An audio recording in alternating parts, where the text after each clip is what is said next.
Greetings, Missouri Mid-South.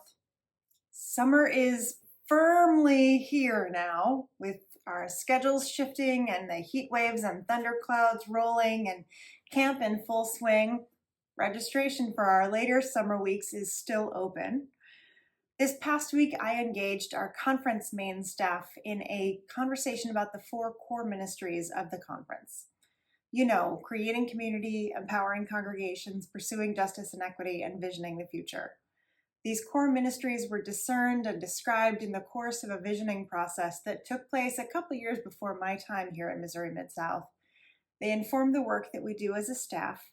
They give shape to the conference's governing structure, and they're supposed to drive our mission efforts. So every now and then, it's a good idea to check in on the core ministries and take stock of how much we actually connect to them and incorporate them consciously in our day-to-day efforts. It's good for the staff to do that. It's good for the board to do that. It's good for all of the teams and committees and task forces and working groups and what have you to check in and make sure they're keeping these core ministries in focus. So this week, I asked the staff to give some thought to the core ministries. Are there core ministries that are more prominently featured in your particular portfolio than others? Is there anything you do that isn't captured in the core ministries? What kinds of support do you need to pursue these ministries more effectively? What do you want the members of the conference, the churches and the clergy and the lay leaders that you're trying to serve, what do you want them to know about your connection to the core ministries? I was worried that this conversation might feel tedious to the staff, or that they might give some pat answers that they thought I would want to hear because they felt put on the spot. But that's not what happened at all. Our awesome staff engaged the questions with wonderful, thoughtful, dynamic reflections on their relationship with the core ministries and with you, the churches that we serve. The conversation was really robust. We came to the end of our scheduled time together and everyone stayed because they wanted to keep the discussion going. Your conference staff is deeply faithful in their work and lovingly aware of the challenges facing the church today, and they want to help.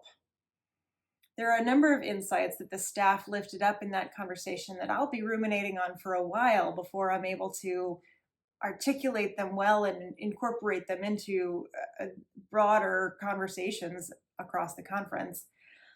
And don't worry, this is not the beginning of yet another mission and vision rewriting process. The thing I want to bring forward right now is the staff's observation that there's a correlation between the experience of shared mission or vision for the church and the experience of relationship, the quality of relationship among congregations and people in the conference. It makes sense. If you don't feel connected to one another, you won't feel connected to the mission that we share.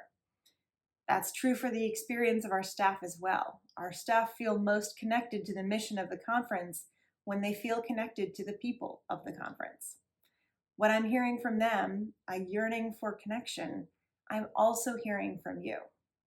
The desire for more connection, the sense that connection is difficult to achieve, that's something we all share in common, no matter what our roles are in the life of the church.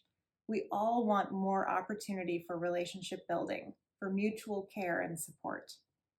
We want those opportunities to come to us through our core ministries, and we want those opportunities to empower us to do our core ministries. This is something I'm going to sit with and ponder, and I hope that you will too. I'd love to hear your thoughts on the question as well. How do you connect with our core ministries? And if you don't, what does that indicate to you? What can we do about it? Let's discuss.